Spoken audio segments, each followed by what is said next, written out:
Om Namo Bhagavate Vasudevaya. Om Namo Bhagavate Vasudevaya.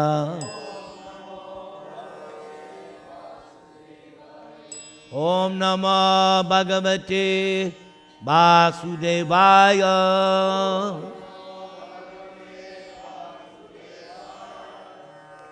So, what I'm going to read and explain is from perhaps one of the most intimate, exalted scriptures in the Gaudiya Vaishnava tradition. You can find some excerpts in Krishnadas Kaviraj Goswami's Sri Chaitanya Charitamrita, which he wrote towards the end of his life in a very old age, as he mentions periodically in that book how he is racked with disease and his hands are trembling as he's trying to write the text. But the book was dictated by the Govinda deity, and the book was requested by all the devotees at that time, so he obliged. But before that book, he had written a book known as Govinda Lilamrita, subtitled A Day in the Life of Radha Krishna. The particular day is Sunday, and it's broken up beginning with the different periods of the day. Starts right after midnight, then Mangal, the morning, midday, afternoon, evening, like that. Goes through all the different pastimes Radha and Krishna perform every day in the land of Vrindavan. Their day is full with all kinds of loving pastimes. And there's also lots of prasad. So this excerpt, let me give you the background. Krishna is just waking up from sleep. At least he was pretending to sleep. He had to get home really fast so that Mother Yashoda would not know he had been out all night. The way Krishna, because in the night, Yashoda had tucked Krishna into bed and locked the door. But what Yashoda didn't know, that there's a back door which Krishna had put something so it didn't lock. So when everybody was asleep, Krishna got up, snuck out the back door, and then the land of Vrindavan personally took Krishna to the pre-designated spot which had been arranged earlier in the day between some of the cowherd boys and gopis, where Radha and Krishna would meet at night. But Yashoda comes in the morning and she sees Krishna she doesn't know it, but he's pretending to sleep. So she wakes him up, and then Krishna goes to take his bath. And of course, Krishna is pretending like he's groggy and yawning. Krishna goes to take his bath. Meanwhile, Yashoda sends some of her servants to the house of Radharani. Radharani is living in the house of her husband Abhimanyu, different Abhimanyu from Mahabharata. And the mother-in-law is Jatila. She is your classic, typical, nasty mother-in-law. So the gopis, on behalf of Yashoda, go to Jatila and they say, "Oh mother, Yashoda Devi requests your daughter-in-law to come and cook breakfast for Krishna." Now Jatila does not like Krishna. She thinks Krishna is a libertine. So she's a little hesitant. But the grandmother, Paunamasi, she is powerful in Vrindavan. And she told Jatila, "Jatila, you want welfare for your son? You want everything to be good? You do what Yashoda tells you. If you don't do what Yashoda tells you, you will be ruined." So, even though Jatila doesn't want, that warning from Purnamasi is there. So, one of Radharani's friends says, "Oh, mother, Jatila, don't worry. I will protect your Radha from that Krishna. Don't worry. Nothing is, I will protect her." So Jatila feels okay. So Radha and the other gopis happily skipping along to Yashoda's house. Because if one thing Radharani is expert in, cooking. And Yashoda knows that. So Yashoda, she's in charge of the kitchen. So she tells this gopi, "Okay, I want to make a very nice breakfast for my Krishna." So she orders this gopi, "You make this." She orders another gopi, "You make this." She asks Radharani, "You make this because you're the best at making this." So all the different gopis are busy in the kitchen, making sumptuous feast for Krishna's breakfast. And Yashoda is also cooking. Krishna arrives at the breakfast table, and his brother, what's his name? Balaram is there. And Krishna has one Brahmin friend, Madhu Mangal. He is my hero, because this Madhu Mangal loves to eat. He loves to eat. So Krishna sits down, and the different gopis bring all the various items. Krishna, in morning time, he's not very hungry, so he's just nibbling at the food. Meanwhile, Mother Yashoda is putting more and more different things on his plate. Every once in a while, Radharani comes in, and nobody sees, but Krishna is looking, side glance at Radharani, and Radharani is also looking at Krishna, but they don't want anyone to see. But in the corner of their eyes, they're peeking. Okay. Yashoda then chastises Krishna. "What? I made this nice thing, very tasty for you. You're not eating. You must eat." Yashoda leaves. Krishna puts it on Madhu Mangal's plate. Okay. So practically speaking, Madhu Mangal is eating everything, because that's his rasa. And sometimes he puts, and he makes a sound like this with his hands under his arms. Sometimes he belches.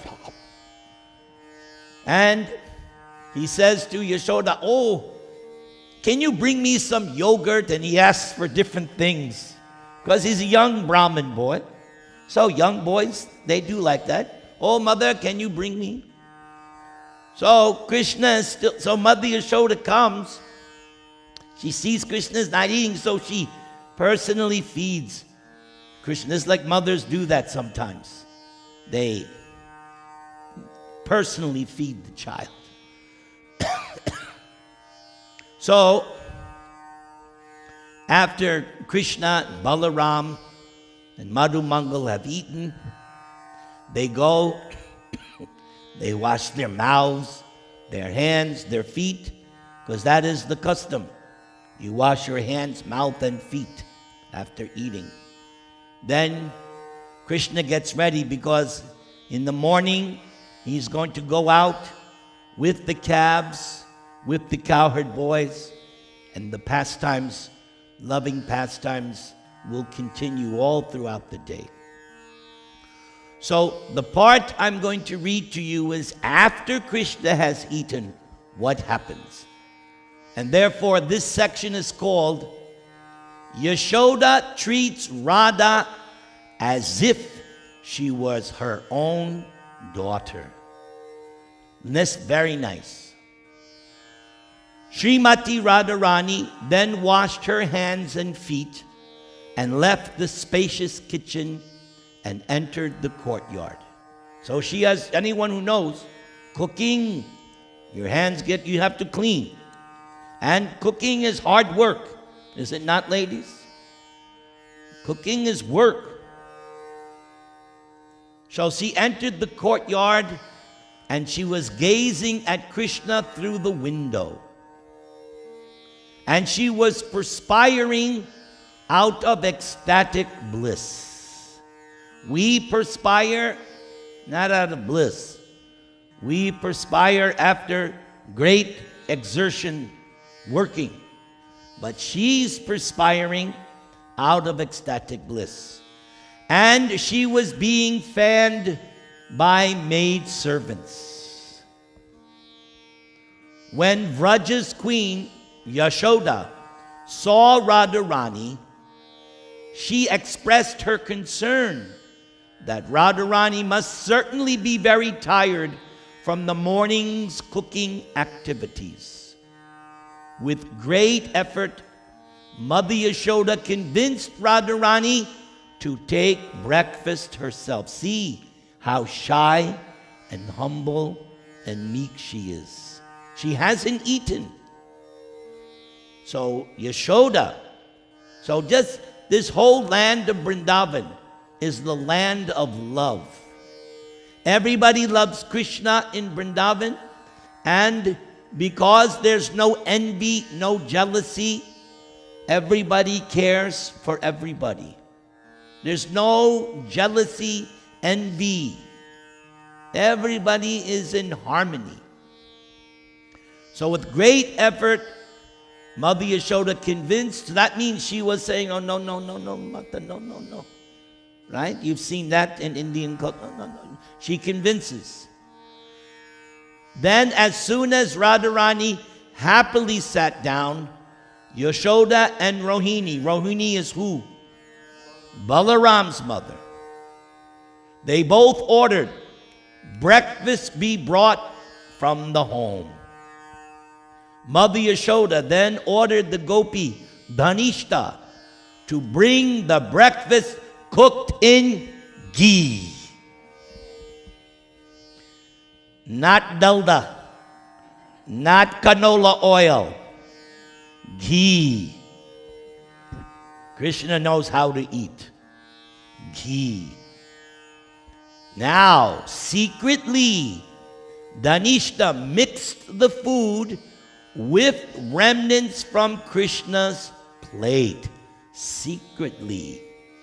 Brought it from the house and placed it before them. Out of shyness, Radharani bowed her head, covered it with her sari, and declined to eat. She's so humble. She wears the sari. Seeing this, Yashoda became filled with sentiments of maternal love. She then spoke the following words. So still, Radharani is hesitant to eat. So Yashoda says, "Oh, my daughter, why are you shy before me, your mother? I love you the same way I love my son, Krishna." So this is significant. Yashoda loves somebody else's daughter-in-law as much as she loves her son Krishna. I beg you, don't be shy before me. Let me see you eat this breakfast, for that sight will bring a pleasant coolness to my burning eyes.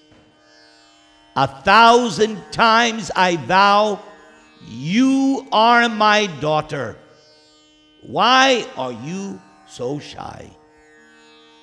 Lalita, O gopis, my daughters, please eat. So Radharani has come with other gopis.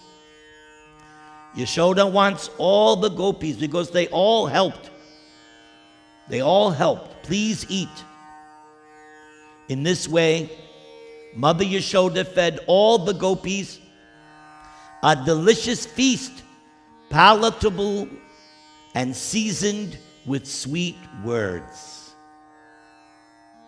This episode is teaching us how to eat. They're not watching CNN while they eat. We're eating with sweet words. Now listen, this next line. Mother Yashoda wished that Radharani could have become her son's bride. She's married to this guy Abhimanyu. Yashoda wished that Radharani. Then she had Gopi Danishta bring from the house ornaments, garments, red cosmetics, sandalwood paste, betel nut, and jeweled boxes containing gifts suitable for a newly married bride. So she's acting in that bhav.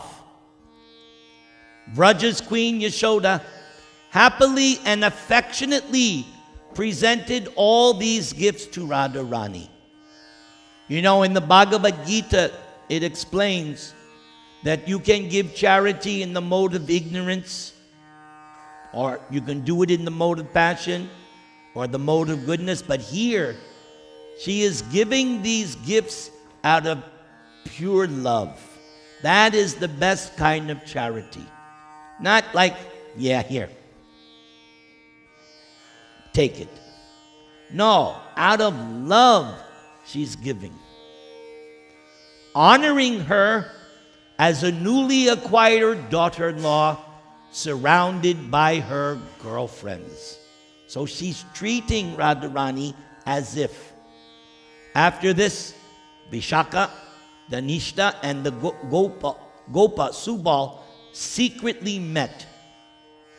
The two gopis gave Subala the yellow upper garment of Krishna that Radharani had mistakenly taken on the previous night, and Subal gave them Radharani's blue garment that Krishna had taken at the same time. Don't ask about that. Burning with happiness, the servants then affectionately decorated their master Krishna with exquisite clothing, ornaments, garlands, and fragrant ointments, wearing the tilak named Bhakti Chade, anointed with sandalwood paste, kumkum, and colorful mineral pigments, dressed in exquisite new garments, wearing a peacock feather crown, signet rings, earrings, a gunja necklace, a jewel necklace, and the Kaustubha gem in the center. A Vajayanti garland, armlets, bracelets, golden ankle bells. Krishna also wears ankle bells, and an ornamental chain, and wearing on his chest a necklace of large pearls, because we know from the Damodar Leela that when Krishna was afraid, the pearl necklace was shaking. So he wore on his chest a necklace of large pearls, in which he alone could see the reflected form of Srimati Radharani. carrying a buffalo horn, a bugle tucked into the left side of his belt, and a wonderfully colorful, jewel-studded flute tucked into his right side. So, Krishna has different flutes. So one of them is made of jewels. One is made of bamboo. I forget what the third one is. And they're of different lengths. So this is the jeweled one. Carrying a straight staff in his left hand and twirling a yellow toy lotus flower in his right hand. Very detailed information you're getting here. You're not going to find elsewhere. Lots of detail. And the sight of Krishna enchanted the minds of the doe-eyed gopis. And Krishna was accompanied by his cowherd boyfriends, each of them laughing and joking. So, some people, they want to become gopis. Some want to become gopas. So, Krishnadas Kaviraj is telling you, this is what you have to look forward to. If you become one of Krishna's gopas, what will you do? You'll laugh with Krishna and you'll joke with him.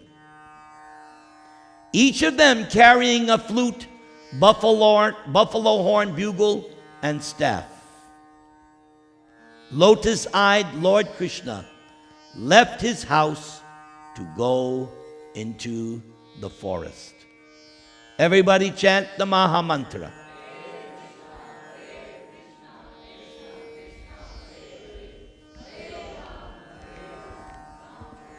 Yes, MC.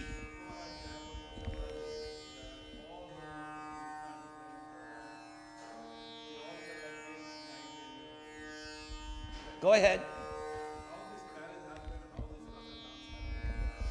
Because we are thinking materially. When you come to this, you have to stop thinking logic like that. As I've said hundreds of times, when you get on this platform, try to understand how an elephant can fit on a dish. Or how that story, Narada was sent by Krishna, and Krishna was going to show Narada something. So he said, you go to these Brahmins who are worshiping me, and when they ask, you tell him, I was threading an elephant through the eye of a needle. So Krishna said and Krishna told Narada what Narada said. Narada came to the Brahmins and he said, "O Brahmanas, you will be delivered from material existence after 100 lifetimes." And the Brahmanas said, "Really?" Said, "Yeah." So the Brahmins, they doubted Narada. You know, that's nice. So you say you saw Lord Narayan. What was he doing? So Narada said what Narayan told him to say. Oh, he was threading an elephant through the eye of a needle. The Brahmana said, Narada, are you really Narada? What kind of nonsense is this? Threading an elephant. Go, we doubt very much. You must be joking with us. Go away. Threading an elephant through the eye of a needle. So Narada said, And Narayan also told him, you go to this one cobbler, Muchi, right? Brahmins are Shuchi, cobblers are Muchi. You know what that means, right? Muchi hoy, Suchi hoy. Prabhupada taught us this long time ago. So, Narada came, and the simple cobbler, Narada said, Oh cobbler, do you know what the Lord said? He said, oh no, what did he say? This is your last birth. After this, you're going back to Godhead. And the cobbler, oh, my Lord is so great. He's so merciful. What was he doing? So Narada said what Narayan said. The Lord was threading an elephant through the eye of a needle. I know he can do all. My Lord is great. He's fantastic. And Narada said, you believe that? He said, of course I believe that. Now this cobbler was not dumb. Narada says, how you can believe this? He said, you see this banyan tree? You see, and you all know how banyan tree goes this way, this, right? When I go to Hawaii, there's this one place in Maui. It's like very big, popular. Big banyan tree. People go, they take pictures because Hawaii is very hot. But you go under that banyan tree, So, how many have seen banyan tree? Yes. So the cobbler said, you see this banyan tree? Here is the seed of the banyan tree. This banyan tree came from this tiny seed only. If my Lord can create a banyan tree from a little seed, you think it's difficult for him to thread an elephant through the eye of a needle? Narada understood what Lord Narayan was telling. So that's what you need. Don't try to understand it or figure it out. You'll waste your time. Accept it. Just accept it and relish